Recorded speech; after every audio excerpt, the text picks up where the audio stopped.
videolõunatund Nõmme raadios.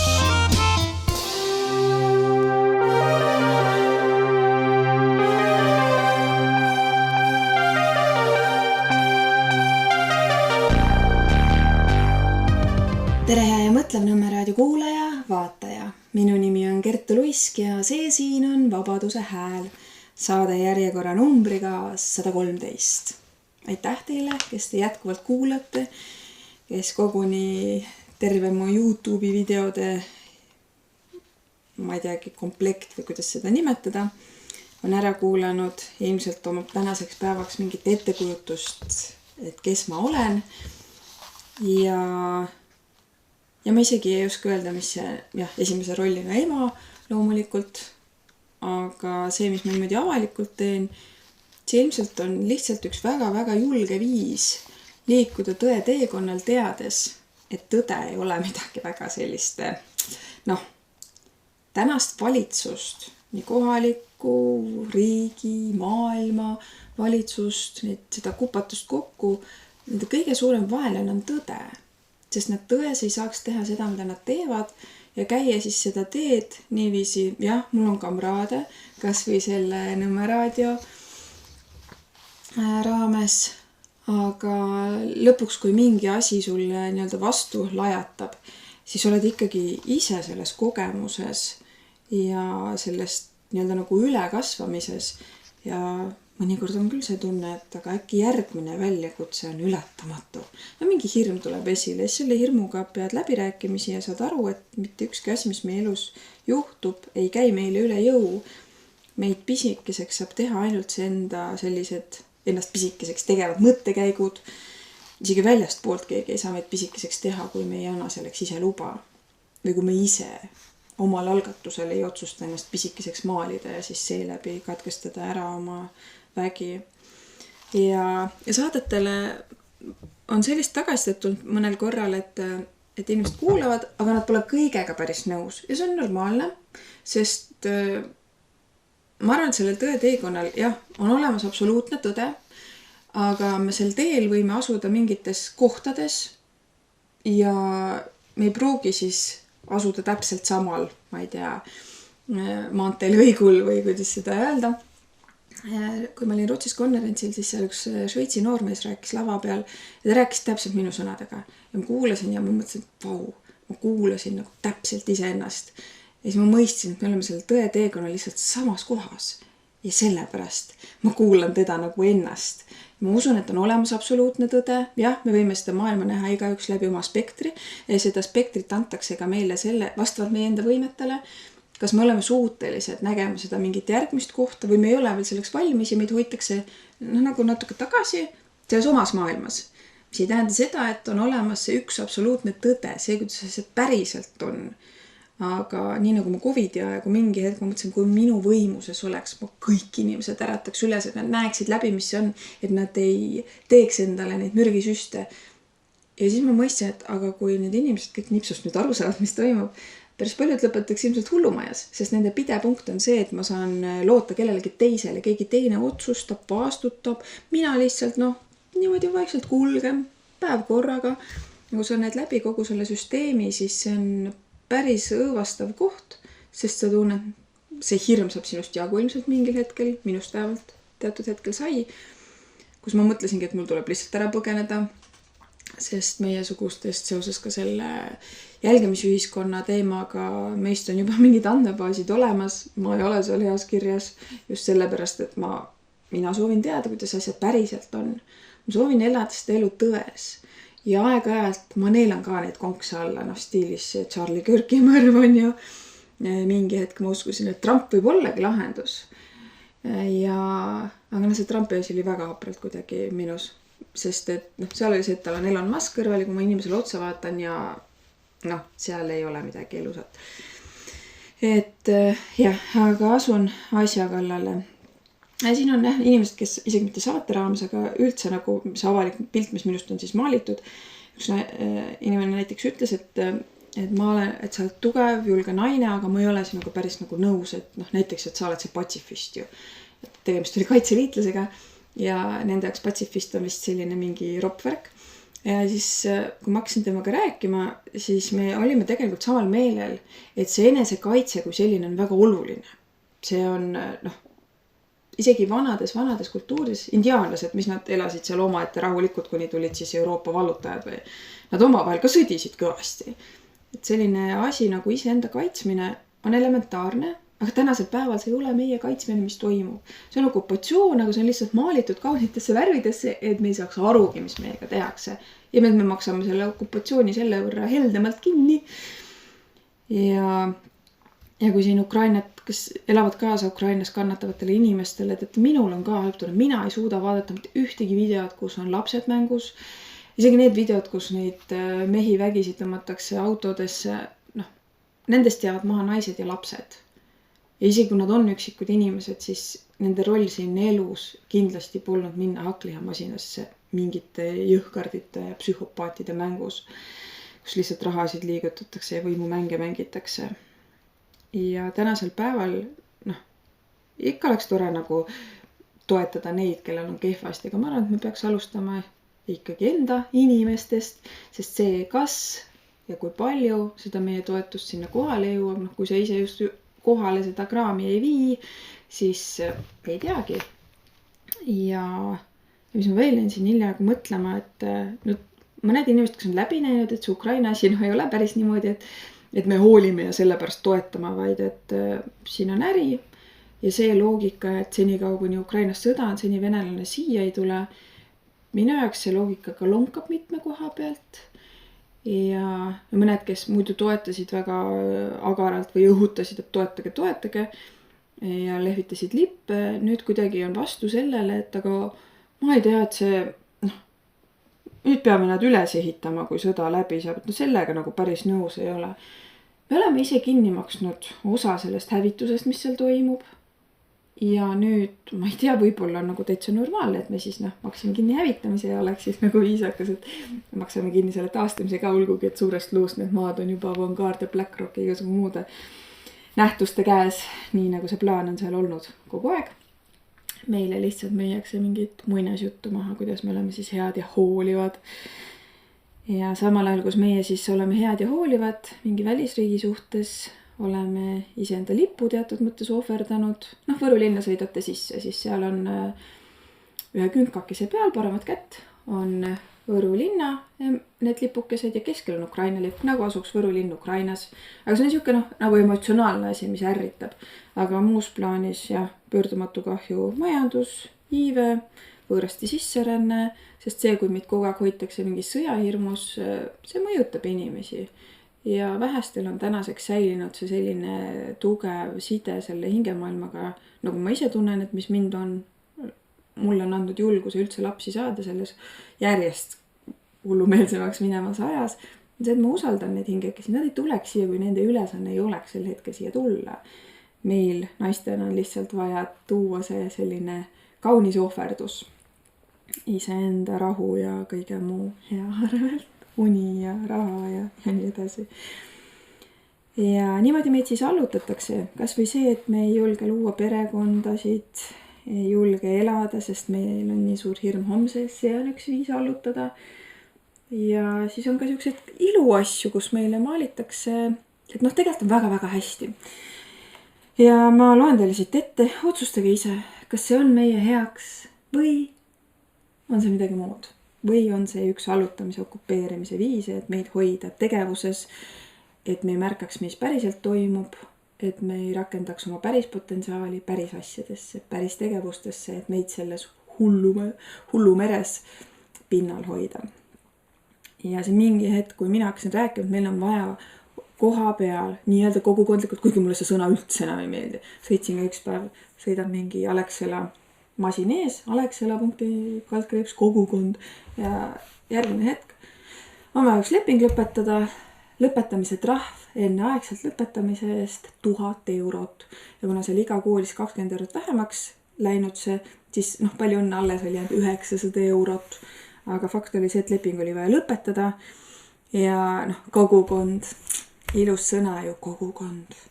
Ja niimoodi need sõnad ära solgitakse, nii nagu on sõna meditsiin ära solgitud, algupäraselt loodusravi, väga toimiv värk.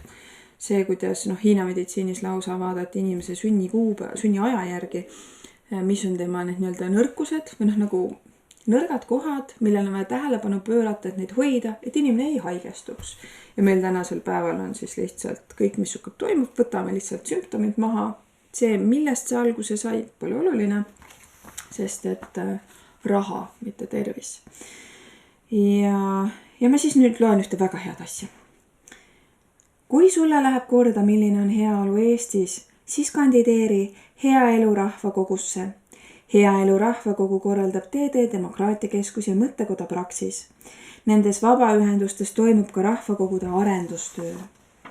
Rahvakogu partneriteks on rahvaalgatus veebi haldav Eesti Koostöökogu ja avalikes huvides tegutsevate ühenduste Häälekandja Vabaühenduste Liit. Arvamuskultuuri edendamist toetab Arvamusfestival ja Noorte Häält toob rahvakokku Eesti Noorteühenduste Liit.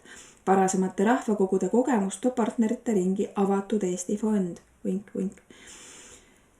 Ja siis loed sealt igasugu põnevad nupukesi.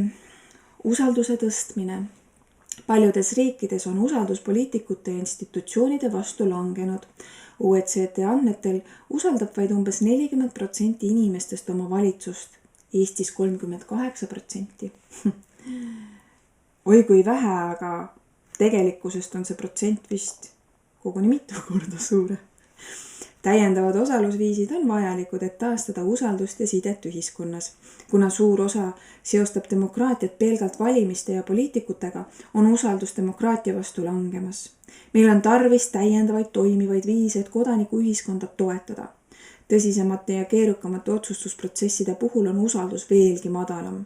Näiteks usub vaid 24%, et parlament hoiab valitsust efektiivselt vastutavana ja pelgalt 17% leiab, et poliitiline süsteem võimaldab inimestel valitsemises osaleda.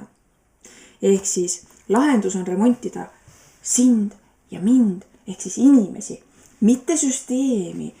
See, et süsteem on täiega kraavi pannud, ma loen praegu Jaan Hatto demokraatia, kuhu kadus Eesti demokraatia ja seal seda Rooma langemist vaadates siis ma ei tea, nagu oleks seda õpikuna kasutatud, et kuidas see, mis meil siin täna ühiskonnas toimub, kraavi sõidutada. Aga kuni kõik sealt vahelt raha teenivad, hästi, on jah, nagu üks ühele paralleele, kuramuse palju, aga hetkel on endal mõnus rahavoog. Ehk siis me ei remondi seda, mis on katki, vaid neid, kellele ei meeldi see, et see asi on katki. Hästi mõistlik. Et kell on katki, aga me muudame aja arvamist, mitte ei remondi seda kella. Ja ongi hästi. Vaatlejad, spetsialistid, teadlased ja huvilised, kes jälgivad rahvakogu toimimist õppimise või teadustöö eesmärgil ilma arutelusid mõjutamata. Asjasse on kaasatud vaatlejad, kus vaadatakse, mul tekkis täitsa siuke tunne, mingid vaatavad seal nagu laborerotte, et ja siis nad mõtlevad nii, see pööbel on ikka huvitav mass. Siis on seal eksperdid, teemade asjatundjad, kes esitlevad rahvakogu liikmetele arusaadavat teaduspõhist infot otsuste tegemise toetamiseks, mitte mõjutamiseks, toetamiseks. Meenub kuidagi see COVID-i aeg, kus oli teaduspõhine info ja mine, vabatahtlik, aga töökohast jäid ilma, kui sa ei lähe, mine, teaduspõhine. Nii, ja siis siin üks postitus. Kutsed Hea Elu Rahvakogule on välja saadetud. Möödunud nädalavatusel jõudsid üle 20 000 Eesti inimese meilikasti personaalsed kutsed osaleda üleriigilisel rahvakogul, mis keskendub küsimusele, mida on heaks eluks vaja. Kutse esitati vaid 2% vähemalt 16-aastastest eestimaalastest. Vaata oma postkasti, sest kui ka sina said kutse, tähendab see, et esindad üht väga konkreetset ja olulist osa Eesti ühiskonnast. Sinu kogemust, tausta ja vaadet on rahvakogus sisukaks tööks vaja. Praktiline info rahvakogu toimub 3 nädalavahetusel eri paikades üle Eesti, 10-11. jaanuar Keila, Harjumaal, 24-25. jaanuar Kadrina, Lääne-Virumaal, 15. veebruar Elva, Peedu, Tartumaa. Osalejad saavad päevatasu 30 € kinkekaartidena päeva kohta. Tasuta majutuse, tasuta toidu, sõidukulude hüvitamise.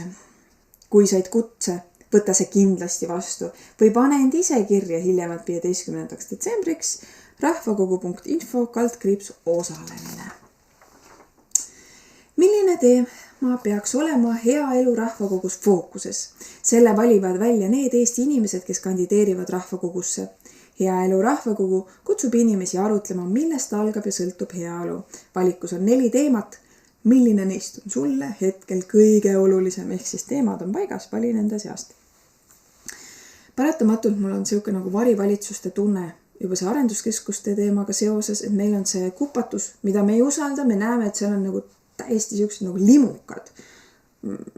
Siin üks lähedalt vaatad on nagu Simpsonitest see Mayor Quimby ja siis usaldus kaob, inimesed eemalduvad, äkki nad hakkavad mingit oma asja. Ei, meil on arenduskeskus, mis teevad väga head asja, vaata kogukonnad, värgid-särgid on ju, anname raha, töökohti ja siis on mingi rahvakogu ja need teemad siis on kestlik ja õiglane toidusüsteem.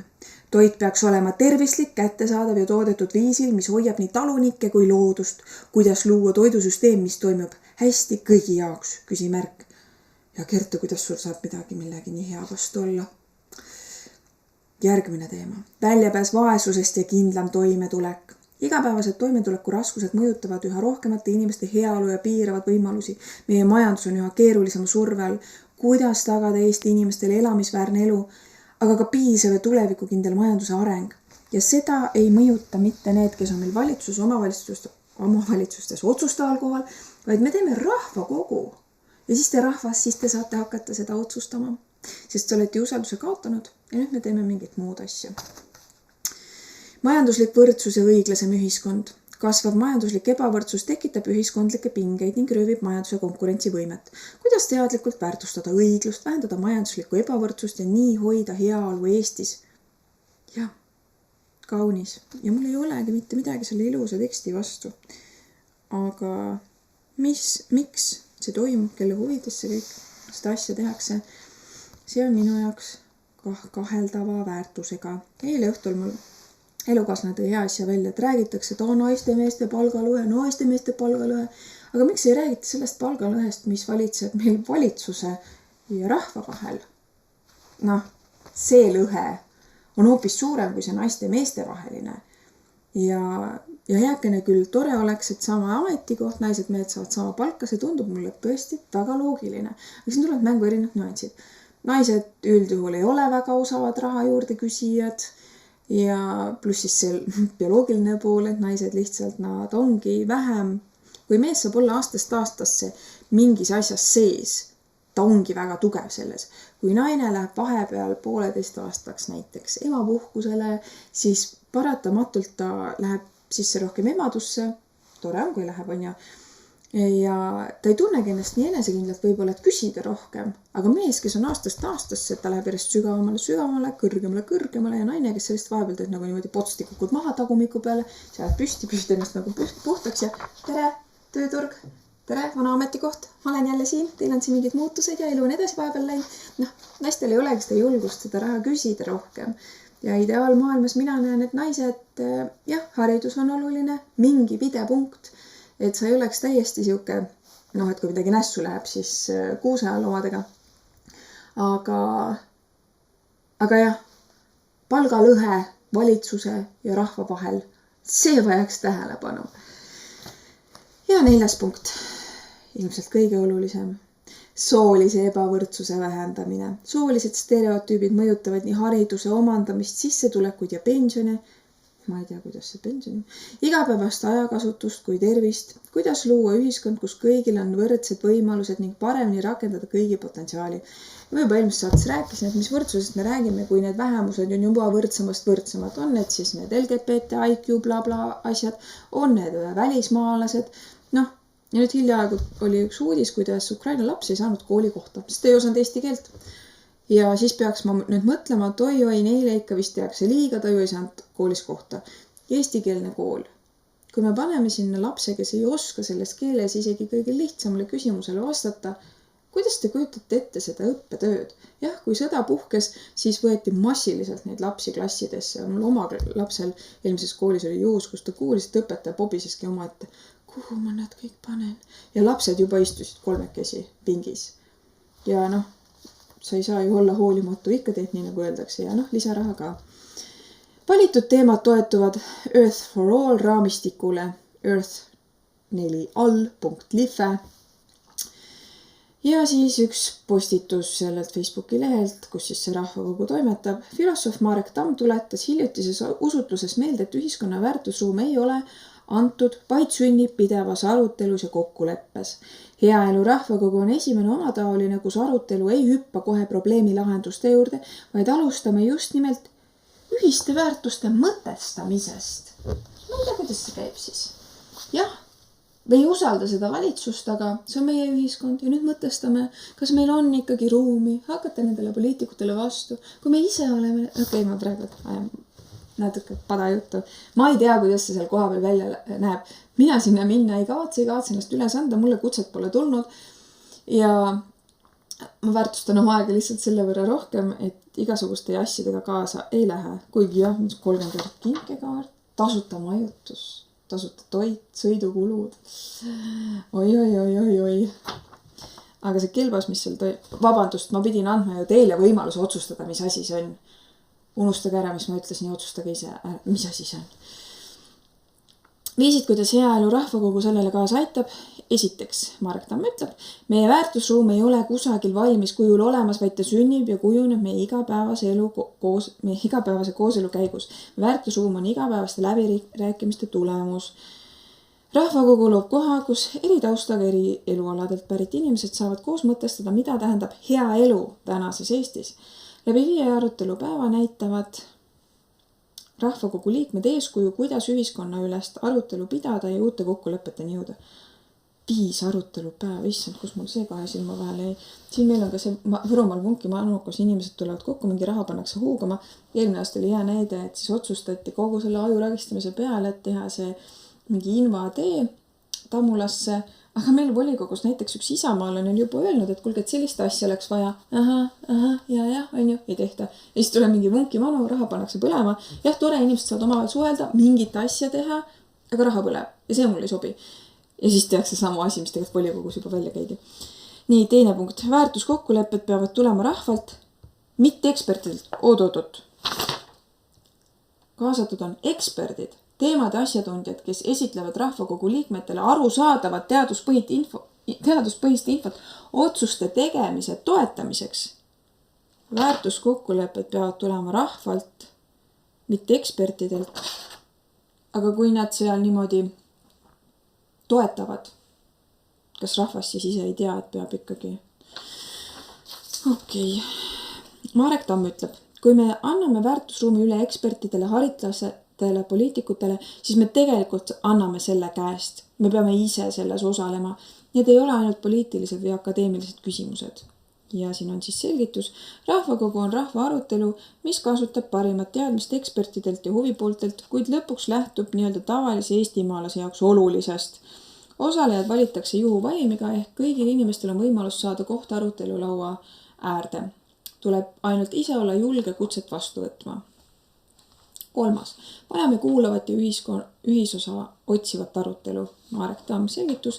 Meil on vaja Marek Tammi tsitaat ühest artiklist siis. Meil on vaja ühiskondlikku diskussiooni, mis ei käi ainult vaidluse ja vastandumise vormis, vaid mis suudab ka luua mingisuguseid ühisalasid, kus me lepime kokku, milles me oleme samal meelel ja suudame aktsepteerida, milles me eriarvamusele jääme. Väga õige, ma olen nõus. Ja rahvakogu selgitus. Rahvakogu põhineb kaalutletud ja struktureeritud arutelul, kus eesmärk ei ole võita vaidlust, vaid kuulata ja mõista ning leida ühisosa. Jah, kutsuge ajakirjanikke ja mingid sellised tegelasi sinna hulgim. 4. Muutuv maailm vajab uusi kokkuleppeid. Marek Tamm ütleb, me elame ühiskonnas, kus väärtused muutuvad mõnikord kiiremini, kui me oskame neile järele mõelda. Vajame rohkem diskussiooni, rohkem reflektsiooni, rohkem omavahel arutamist, et püüda mõista, mis on meie ühiskonnas praegu tähtis ja miks. Ja siis ma mõtlen, et kui see on see soov ideoloogia sees, siis kas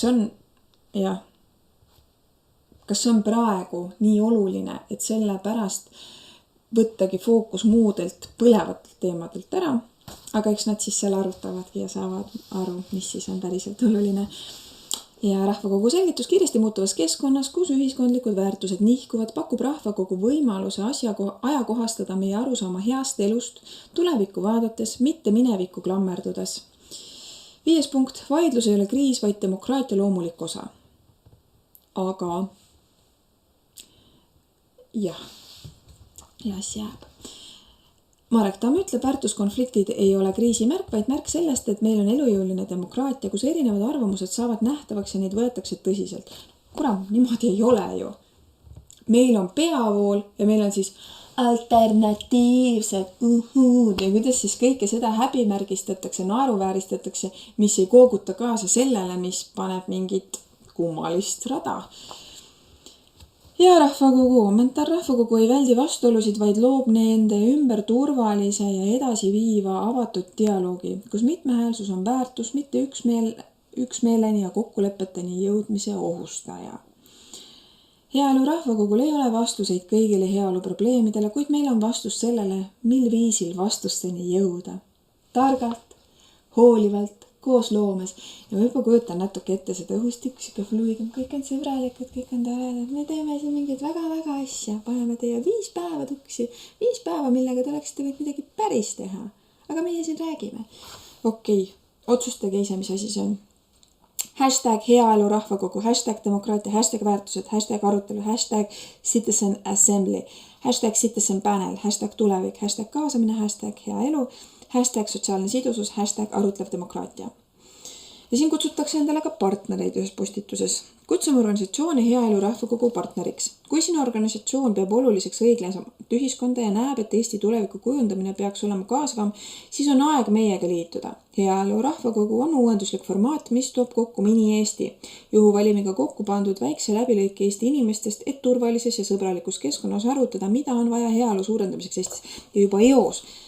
Ärge nüüd võtke seda oma kõrvakeste vahele, võtke seda lihtsalt, kui Kertu vist arvab sellest nii, aga kui siin alguses tuuakse välja ära, et poliitikaga on nagu nässus ja ei usaldata ja siis tuuakse kokku see läbilõige Eestist ja selle sees siis hakatakse seda Eestit parandama, kui see alguses juba on natuke ära sõnastatud, seda usaldustama ja suurendada, et hakake rohkem usaldama, saame kokku ja siis lihtsalt hakkame rohkem usaldama ja ongi asi korras.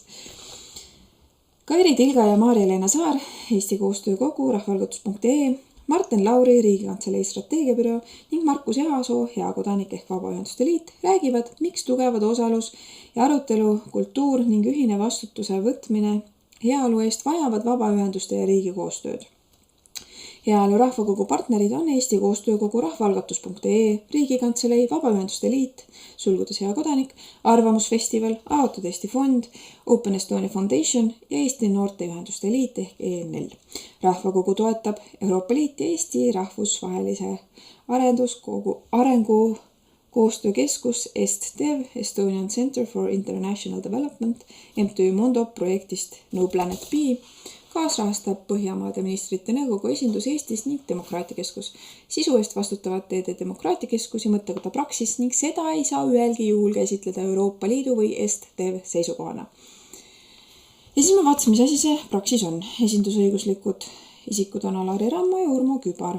Ja kui ma olin sisse, siis Alari Rammo vaatasin näost, et teatud masti ja tulid kohe Objektiivi artiklid. 13. oktoober 2014 Objektiiv. Ja ma ei loe siin kõiki ette, lihtsalt pisteliselt võtsin, mis seal olid. 13. oktoober 2014 Objektiiv kirjutab pealkiri Varro Vooglaidi kaebus seoses Alari Rammo päevakommentaariga. 25. november 2020 vastloodud sihtasutus Liberaalne kodanik ehk SALK kavatseb hakata kujundama Eesti väärtusruumi. Esimese asjana aga võetakse ette ei-kampaania abielureferendumile eel. Sihtasutuse juhatusse kuulub Tarmo Jüristu, nõukogusse ristikoguduse õpetaja Annika Laats, Tõnis Leht ja Alari Rammo. Ja ei-kampaania oli siis see samune osa sellest abielureferendumi põhjalaskmisest. 29. detsember 2021 Meelis Oidsalu ja Alari Rammo asuvad tööle Praxises. 8. juuni 2024 SAPTK abordivastast välinäitust käis häirimas ka Praxise töötaja. Lõik artiklist. Praxis on see ulatuslikku riiklikku rahastust nautiv organisatsioon, mille eelmiseks juhiks oli Tarmo Jüristo ning mida nüüd juhib teine homoaktivistina tuntud isik, eelnevalt nii Sorose käepikendusena tegutsevat Vabaühenduste Liitu juhtinud kui ka president Kersti Kaljulaiu vabakonna nõunikuks olnud Urmo Kübar, selgitas Vooglaid oma postituses. Ta lisas, et teiste hulgas kuuluvad Praxise juhtkonda ka tuntud homoaktivist Alari Rammo, kes eelnevalt toimetas koos Kübaraga Vabaühenduste Liidus ja samuti innuka homoaktivistina tuntud Mari-Liis Sepper, kes varem tegutses Sotsiaalministeeriumi rüppes soolise võrdõiguslikkuse volinikuna. Praxise näol on Vooglaiu sõnul loodud mõnus soe koht, kus vasakpoolseid ideoloogilisi aktiviste korralikul palgal hoida, et need aktivistid saaksid siis meie ühiskonna aluste õõnestamisele pühenduda. Ja 14. september 2017 Objektiiv kirjutab analüüs. Pea kõik vasakliberaalsed vabaühendused on jutumärkides, on valdavalt avaliku võimu rahastatud. Näide sellest, kuidas Eesti võltskodanike ühiskonna esindajad aitavad ellu viia valitsuse poliitilisi ja ideoloogilisi ambitsioone. Kooseluseaduse läbisurumise toetuseks esines 2014. aastal avaliku pöördumisega ka üks Eesti võltskodanike ühiskonna ülesehitamise juhtfiguure, nüüd president Kersti Kaljulaiu vabakonna nõunikuna tegutsev Urmo Kübar. Ja üks lõik veel sealt. Kogu sellist võltskodanike ühiskonna ehitamise protsessi on aastaid omalt poolt kõrgeks kiitnud EMSL ehk Eesti Mittetulundusühingute ja Sihtasutuste Liit, mis saab loomulikult lõviosa oma eelarvest avalikult võimult. Kõnekal kombel on EMSL-i pikaaegne juhataja Urmo Kübar pärast nimetatud vabaühenduse juhi kohalt taandumist saanud endale nüüdseks sooja koha president Kaljulaiu vabakonna nõunikuna. Samuti oli tal oluline roll Ilvese jääkeldrishows ja sellele järgnenud suurejoonelises etenduses nimega Rahvakogu. Ja siis see Mõttekoda Praxis sihtasutus on vana 25 aastat, 5 kuud. Meil oli see eelmine lipp ja siis meil oli Vabadus ja siis uus liit hakkas niimoodi tulema ja uued lipud ja siis ma vaatasin krediidiskoor riskantne. 2025. aasta prognooskäive 1 056 889 eurot. Tegelikult kasusaajad äriregistris on Kaspar Oja, Helo Meigas, Peeter Lõhmus, Siim Sikkut ja Urmo Kübar, Alari Rammo.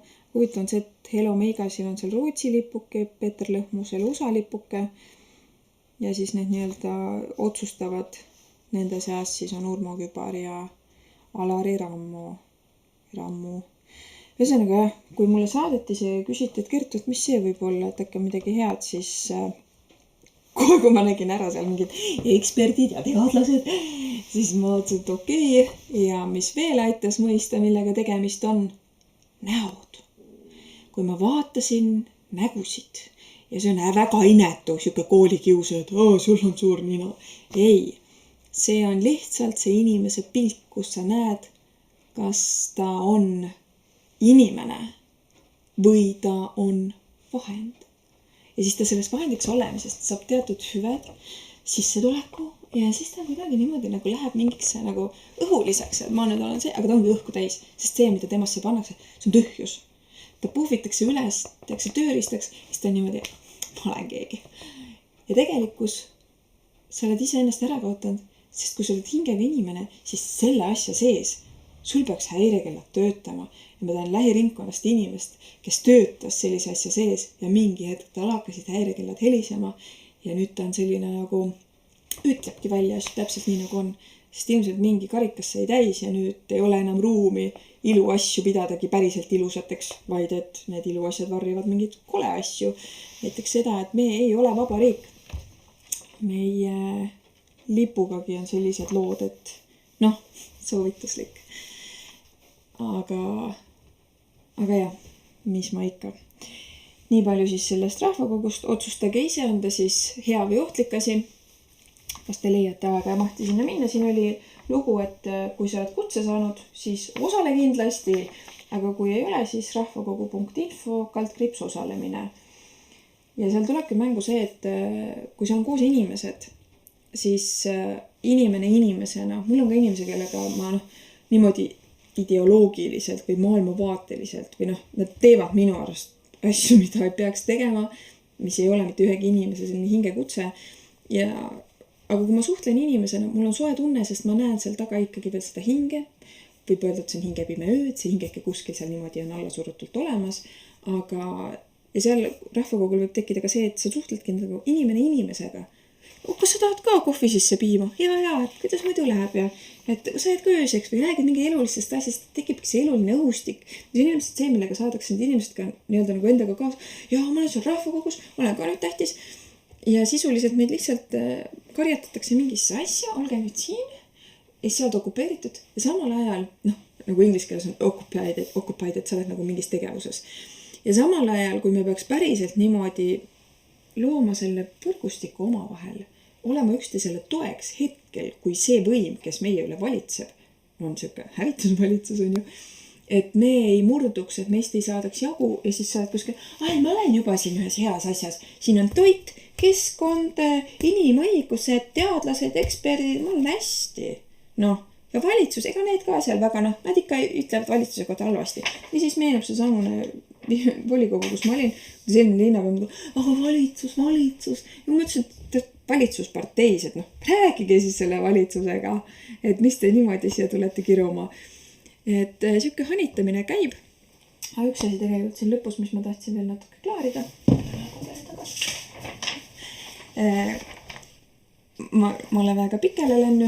Ega saate lõpul ma kõnela võro keelen. Ja ta on väga tähtsa kiil ja ma sai täiesti õigustet tagasisidet, kuis võro kiil, aga sa ju päriselt ei räägi, kõnelegi ta õiget kiilt. Üht keelt väärtuslikuks pidades võiks ära otsustada kas võru, elon või setu, eloh.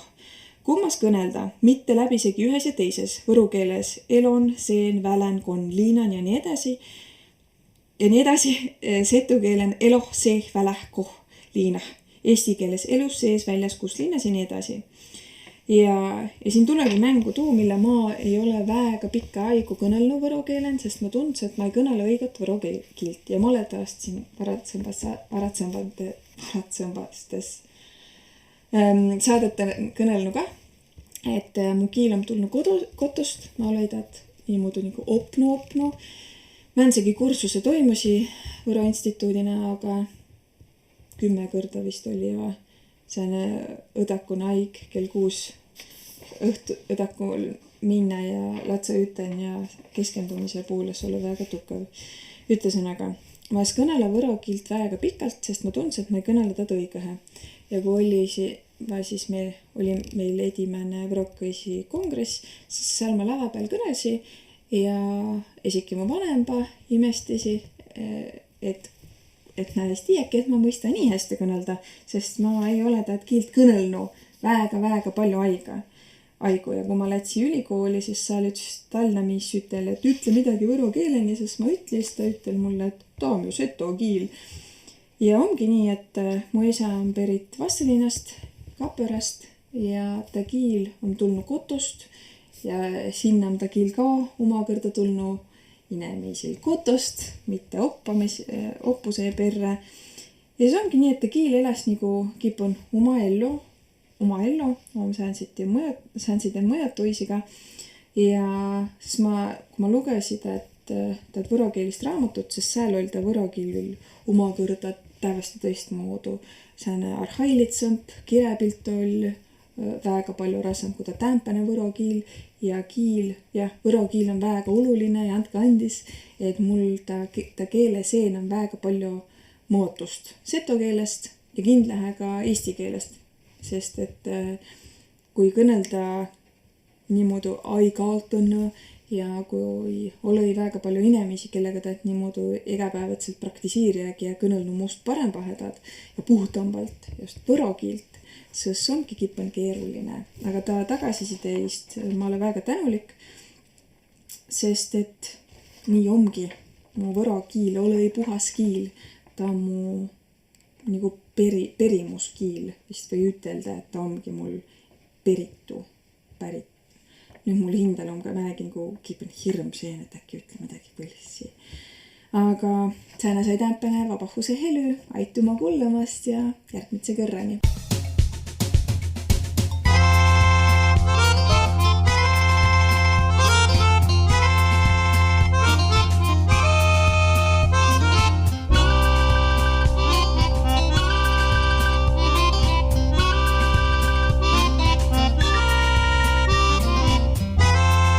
Saade on salvestatud 2025. aastal.